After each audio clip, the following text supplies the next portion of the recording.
Ordeno que si nuestro Señor dispone llevarme de esta vida, mi cuerpo sea enterrado en el monasterio de Santo Domingo de esta ciudad, en la capilla mayor, en el lugar que mis albaceas consideren adecuado según mi condición.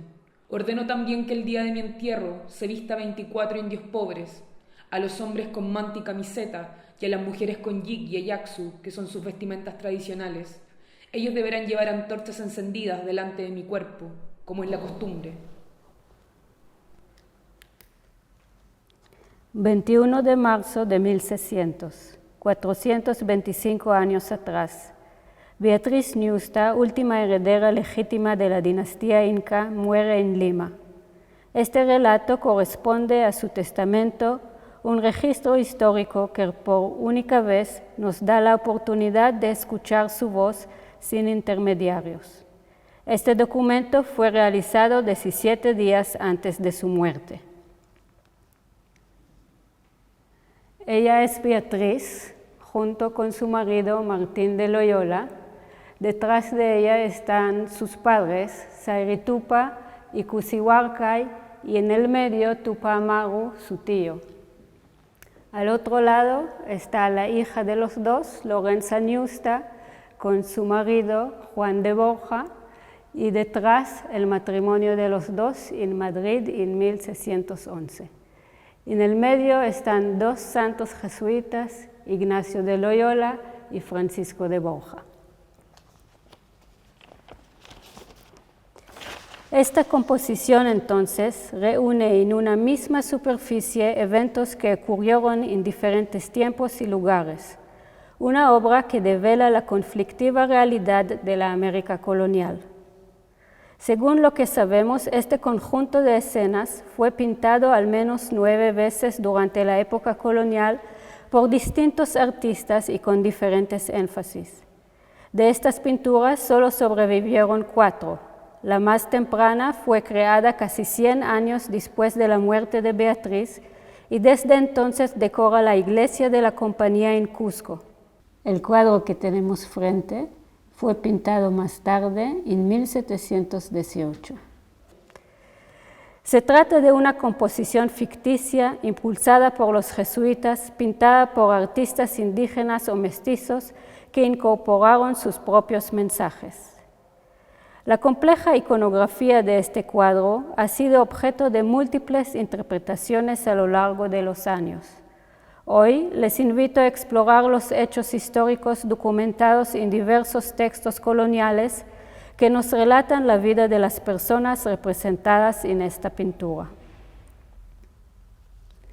La capital del imperio inca, el Cusco, cae en 1536. Parte de la élite inca se refugia y resiste en Vilcabamba. Las rebeliones se suceden, también las tensiones diplomáticas. Solo en 36 años hubo 4 gobernantes incas, hasta la muerte de Tupac Amaru, el último inca, en 1572. En este contexto nació Beatriz. Poco después, su padre murió. Desde su nacimiento, ella fue una moneda de cambio. Los españoles saben de su poder y la refugian en un convento, teniendo solo 5 años. Estando ahí, su tío Titicusi, quien era el emperador inca en Vilcabamba, quiso casar a su hijo con Beatriz como parte de una negociación con los españoles para asegurar su propio linaje. Cusihuarcay, la madre de Beatriz, se opuso a este pacto y sacó a su hija del convento, llevándola a la casa de un poderoso encomendero, Arias Maldonado. Después de negociar con su anfitrión, Cusihuarcay da su consentimiento para que su hija se case con Cristóbal, el hermano de Arias Maldonado, de 24 años. Beatriz tenía solo 7 años. De un documento histórico sabemos que fue una decisión muy difícil para Cusihuarcay. Para ella, este matrimonio fue parte de una estrategia para asegurar su poder y mantener su estatus en el medio de las complejidades coloniales. Las autoridades españolas se opusieron a este matrimonio porque perjudicaba el pacto con el Inca Titicusi en Vilcabamba. Tomaron cartas en el asunto y devolvieron a la niña Beatriz al convento.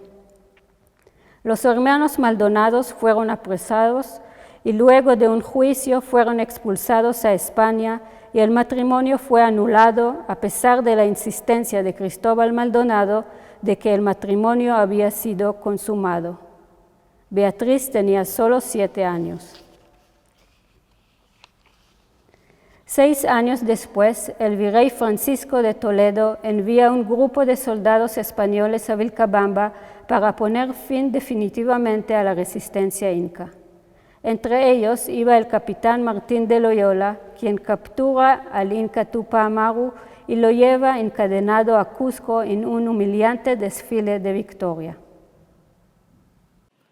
Loyola ordenó a los incas que se quitaran sus yautos, sus tocados, y a Tupac Amaru que retirara su borla real.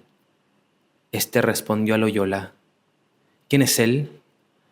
No es más que un yanacona, un sirviente del rey de España. Ofendido, Loyola soltó la cadena y le dio 2 golpes a Tupac Amaru, lo que fue visto por los testigos como un acto indigno de un caballero. El virrey estaba decidido a matar al último inca. Se organizó un juicio espectáculo en el cual el inca fue acusado de la muerte de varias personas y por ello condenado a la muerte. En el día de su ejecución, las calles de la ciudad y los cerros alrededor se llenaron de personas que lo acompañaron. Cuando lo llevaron por una calle hacia la plaza, salió de una ventana la madre de Beatriz, la Coya Cusihuarcay, y gritó: ¿A dónde vas, hermano, príncipe rey único de los 4 suyos?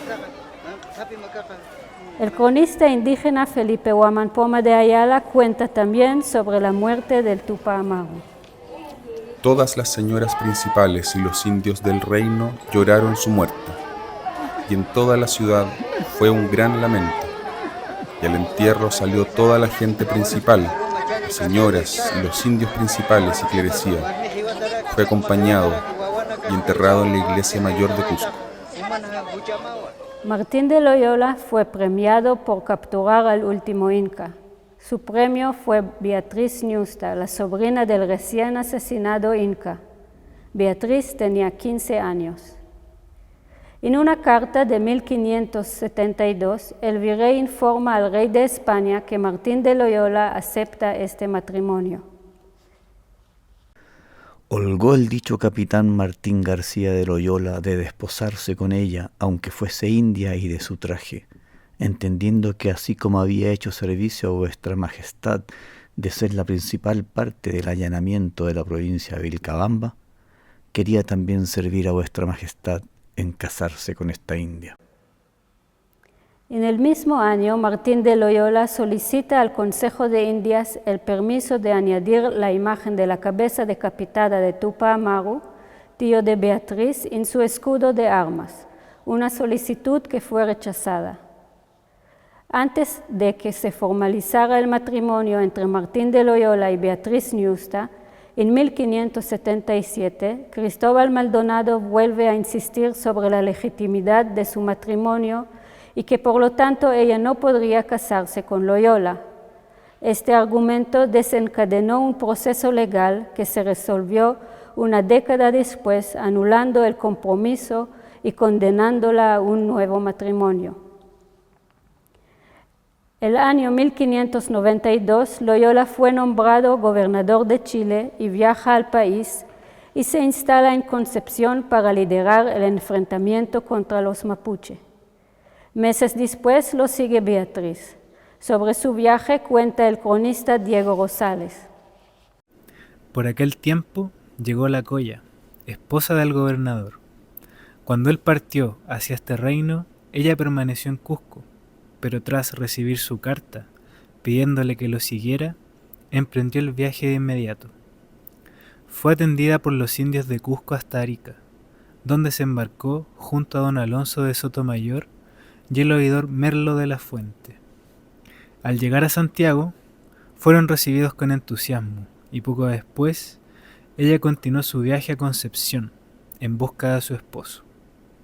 Allí fue recibida con grandes celebraciones y homenajes, como correspondía a una mujer de su rango. En Concepción, alrededor del año 1593, nace la hija de los dos Lorenza Ñusta. 5 años después, Martín de Loyola murió a manos de los mapuche en la batalla de Curalaba. Su cabeza, al igual que Tupac Amaru, fue decapitada y los mapuche mantuvieron su cráneo como trofeo por décadas. Sin duda fue una justicia poética considerando su deseo de incluir la imagen de la cabeza de Tupac Amaru en su escudo. Tras la muerte de Loyola, Beatriz junto con su hija Lorenza se trasladaron a Lima.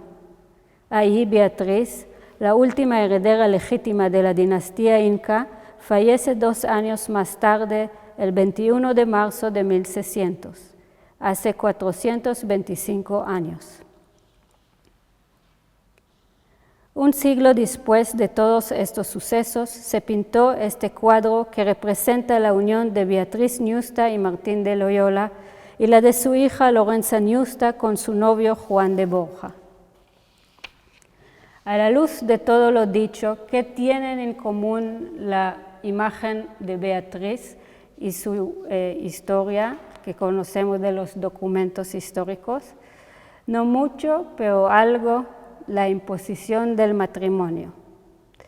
Son pocas las investigaciones realizadas de esta composición desde una perspectiva feminista. Las existentes interpretan el gesto de la palma izquierda de Martín sobre la palma derecha de Beatriz como un gesto de imposición.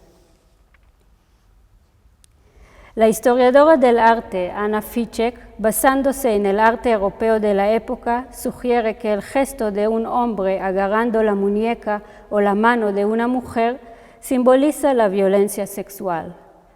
Por otro lado, la investigadora Marina Mellado propone que este gesto, hecho con la mano izquierda, representa en Europa un matrimonio compuesto por personas de diferentes estatus sociales y a veces sugería desaprecio de parte del novio. Siguiendo este principio, podríamos decir que en esta pintura la relación entre Martín de Loyola y Beatriz Ñusta es representada como desigual, donde la novia es inferior al novio.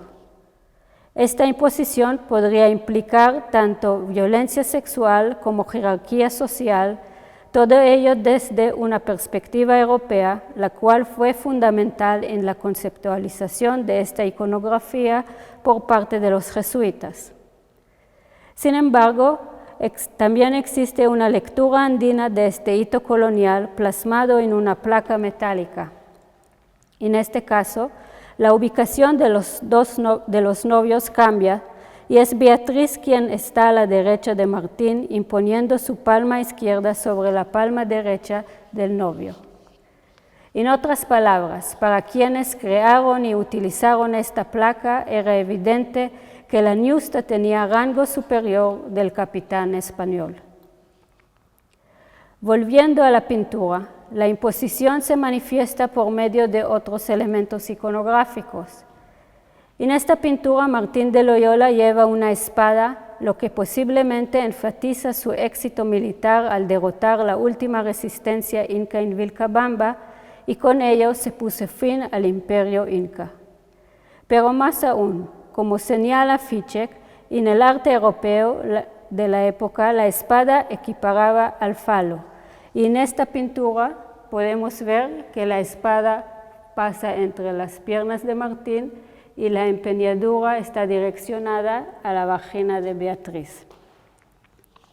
Esta presentación implicaría entonces la conquista sexual de Beatriz, que es a la vez la conquista final del imperio inca. Cabe recordar que en este cuadro se tensionan el discurso de los jesuitas con el discurso de los artistas indígenas y mestizos. A partir de los detalles podemos ver cómo se insinúa la perspectiva andina de estas dos conquistas.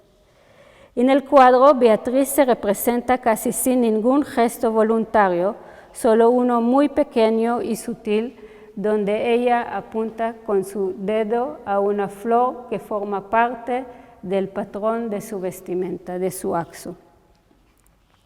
Esta flor es conocida en quechua como ñuchu.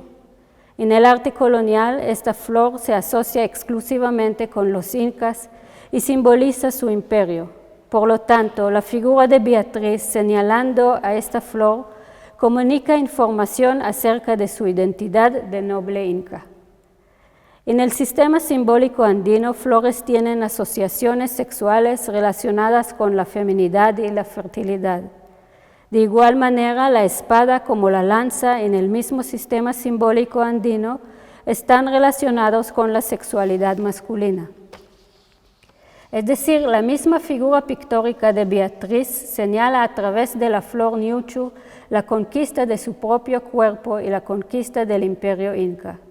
Al parecer, la figura histórica de Beatriz Ñusta percibió la misma superposición entre ella y el imperio. En su testamento, ella presenta su herencia como una reliquia de un extenso imperio desaparecido. En el orden que deja respeto a las tierras heredadas de su padre, el Inca Sayri-Tupa, busca asegurar la continuidad de su linaje o al menos preservar su memoria a través de su persona, su hija y su legado.